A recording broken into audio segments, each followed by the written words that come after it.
This is Melanie Killian with Team Live Being Free in Houston, Texas. This video is titled Prospecting 101. We're going to talk a little bit about your warm market, but more importantly, we're going to show you how you can take what you think is your cold market and easily turn it into your warm market. If you've been in network marketing at any length of time, you've probably been exposed to what we call the memory jogger. Asking questions like, who do you know that genuinely cares for others? Who do you know that is unable to advance in their job? Who is experienced in direct sales? Someone that you respect? Who is considered a leader? Talks about needing additional income. People always seem to like this person. Someone who is looking for more out of life, or who is just a good mentor or teacher. Someone that's active in a church or other type of group or organization and who has talents but is held back. And then someone who is ambitious, on the go, and aggressive. These memory joggers are great for the warm market. But let's just talk about the warm market for a second.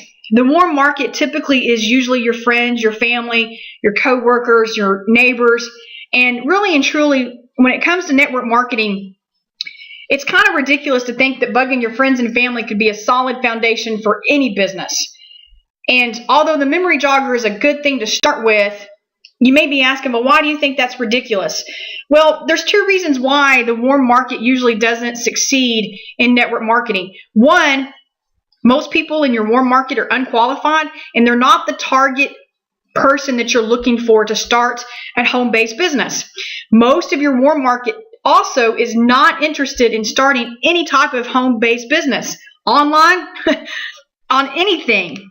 And secondly, the reason is the quantity. I've always said that network marketing is the law of large numbers. So I don't care how many people you know in your warm market, you will never be able to run enough numbers through your business to have the dynamic downline that you're looking for. But don't worry, be happy, because we are going to show you hopefully a solution to help take what you think is your cold market and turn it into your warm market. The cold market, believe me, is not as frigid as you think, and it can easily be thawed.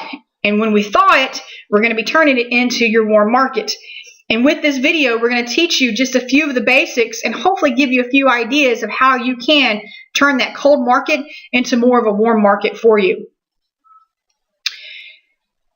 Here's kind of a diagram of our cold market thaw. There's you in the center. You can do travel parties. You can attend business meetings. More importantly, you can talk to everyone that you see. And then there's some organization and groups that you could become involved in. And we're going to touch lightly on each one of these. Travel parties. First, if you haven't hosted a travel party for your own business, I strongly encourage you to do it. You can even consider it a grand opening. If you were to start a retail outlet, would you not have a grand opening for your business and invite people to come and see what you have? Exactly. If you have not done so with your travel business, you need to do so. If you've been in your travel business for many years, then have a re-grand opening. It's okay. You need to reintroduce people to your travel business. But remember, at the travel parties, this is a time where you're going to basically share the travel industry with people and let them know that you're a part of this industry. This is not necessarily where you're going to pitch the idea of a business to these people that are joining or that are coming to see the your travel party. You're basically sharing the idea that you're a travel agent and that you can help them with their vacation needs. But once you have your travel party, obviously you need to go outside your circle and ask other people to have a travel party for you. You could ask your best friend. Remember that memory jogger that we were just talking about in your warm market? Ask some of those people to have a travel party for you. Ask your best friend. Ask your mom or another relative. Ask a coworker. Even though these individuals may not want to be a part of your travel downline, they will at least host a travel party for you. Don't be afraid to ask them.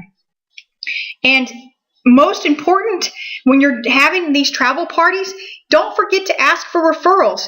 Because if you've ever attended a Mary Kay party or an Avon party or a Tupperware party, at the very end, the person hosting that party at least lets you know, hey, look, if you like what I'm doing and you want to earn some additional income, by all means, I can show you how you can do that as well, in addition to having these travel parties. So I'm not saying knock it out altogether. Just don't let it be the main theme of the travel party. Let the travel party be exactly what it is, a travel party. Why should people host a travel party for you? It's very simple. Give them an incentive to do so. The first thing you could do is we've got restaurant.com on our website. You could give them a $25 gift certificate, and your out-of-pocket expense could be as little as $10, if not even less than that. Or you could give door prizes. You can put together a very nice, inexpensive type of travel bag. And another idea is that when someone hosts a party for you, you could give them a part of your percentage of the commission from any trips that are booked from that party. And again, these are only a few ideas. If you have more ideas, please feel free to share them with us so that we can add them to our list. Let's talk about business meetings. First of all, when you join or you go to a business meeting, take a lot of your own business cards. Introduce yourself to everyone that you can at that business meeting and give them one of your business cards. If you're able to get a business card back from them, do so. And if not, that's okay. Take a book and write their information down. Make notes on everyone that you meet so that you can remember them when you call them back later on. So if you meet Joe and he's talking to you and he makes a comment about, he needed to get flowers for his wife's birthday, write that down and remember that, and then bring that back up when you call him to follow up with him.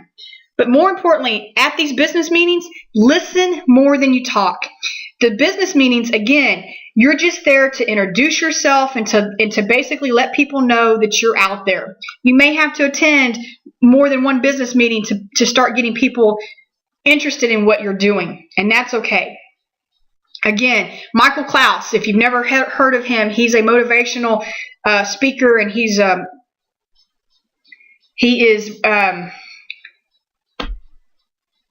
been in network marketing for many, many years, and he's very successful in what he does. But he talks about people need to know you, like you, and trust you before they want to do business with you. So again, these business meetings, they're just a way for you to get out there and get some exposure to your business.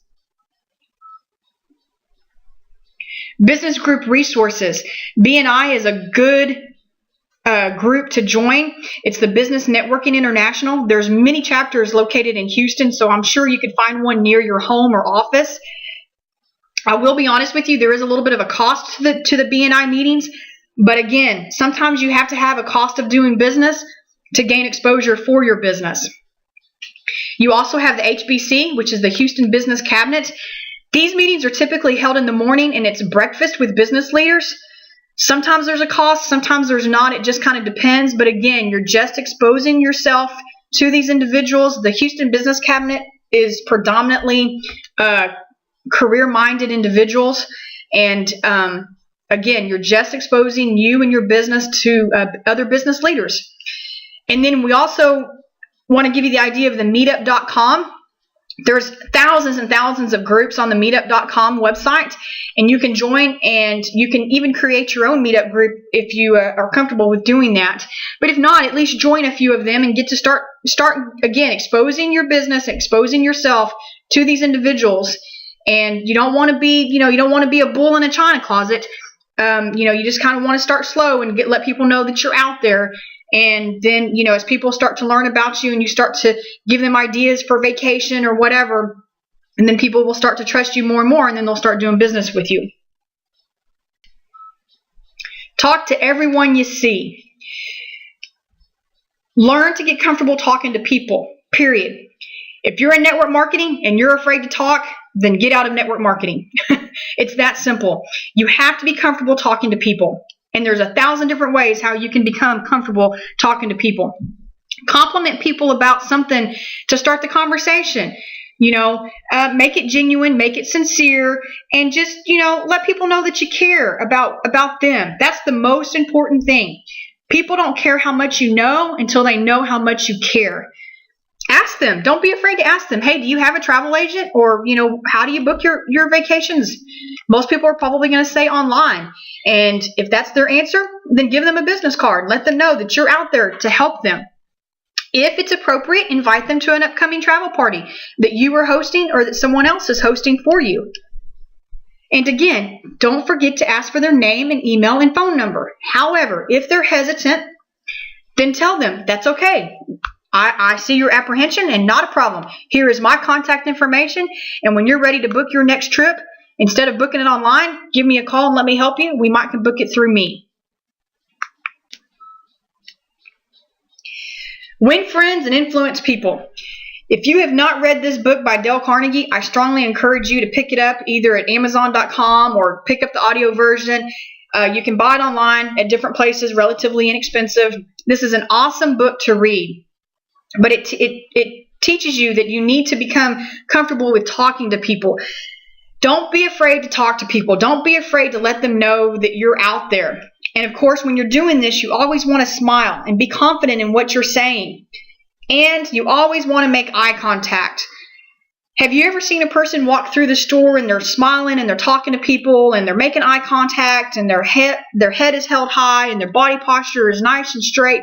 Don't you just kind of feel like you just are drawn to those kind of people? And then you say to yourself, man, I wish I could be like that. You can. All you have to do is talk to people and smile to people and make eye contact. If you're afraid to talk to someone and tell them about your business and you're not quite out of that comfort zone, then start teaching yourself and start showing yourself that when you're walking through the store or you're at the gas station or you're standing in line at the post office or whatever, talk to the person in front of you or to behind you. But when you do, smile and make eye contact with them. You might not even say a word about your travel business, but just get comfortable with talking to people. And then the next step is then start kind of introducing yourself and doing your elevator speech, which we'll talk about that here in just a second. Organization and groups. Talk to youth leaders about booking a ski trip or a summer vacation or something else. Talk to the senior citizen pastor about travel for his group. Introduce fundraising travel.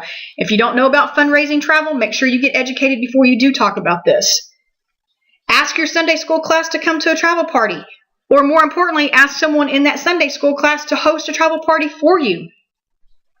And then again, give everyone you know a card and ask for their business. But let me remind you that even though you may be involved in a group or an organization, don't forget that there's other groups and organizations out there, and don't be afraid to contact those individuals. If you're booking a ski trip for XYZ church or for XYZ pastor, don't forget that that person probably has friends at other churches that would give you a referral to help you get in the door with them. So there again, that's the importance of asking for referrals. Remember, organizations and groups, they love to socialize. Youth groups travel all the time. It doesn't matter if it's through a high school or through a church, they travel all the time. Senior citizens take an average of 3 trips per year. And there's a ton of couples retreat out there that need probably help in booking their vacation. Again, introduce yourself to these groups and let them know that you're willing to help them. So hopefully you've kind of seen an idea of how you can take what you see as a cold market and slowly turn it into a warm market. Is this going to happen overnight? No, it's not. But again, starting any kind of business, whether you're starting fresh from the ground today or you've been in the industry for 10 years, you always have the opportunity to take somebody that's cold and turn them into your warm. But if you're looking for it to happen overnight, it's not going to. I'll be honest with you. It's going to take a little bit of time. But the more you do it, the more your pipeline fills up. And then next thing you know, a year from now, the less people you're going to have to be talking to because your pipeline's filling up because you're asking for referrals and people are automatically putting people in your pipeline and you're not having to do much. So travel parties, organizations, business meetings, pastors, people at other groups and organizations, all of these can help you take a cold market and turn it into a warm market. But again, never forget to ask for referrals, and never forget to ask for their name and email and phone number so that you can stay in contact with them. Let's just talk briefly about your elevator speech.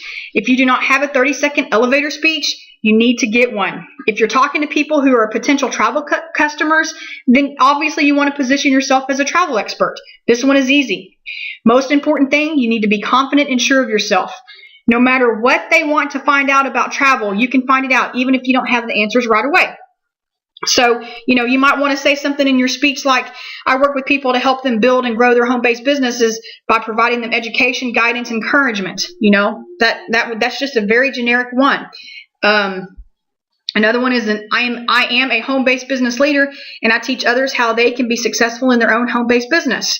That's a good one. If you just want to talk about the travel part, you can just say, I'm a professional travel agent with a company that's been in business for 11 years, and all of our advertising and things are done online, and I can help you with any vacation, any trip that you want.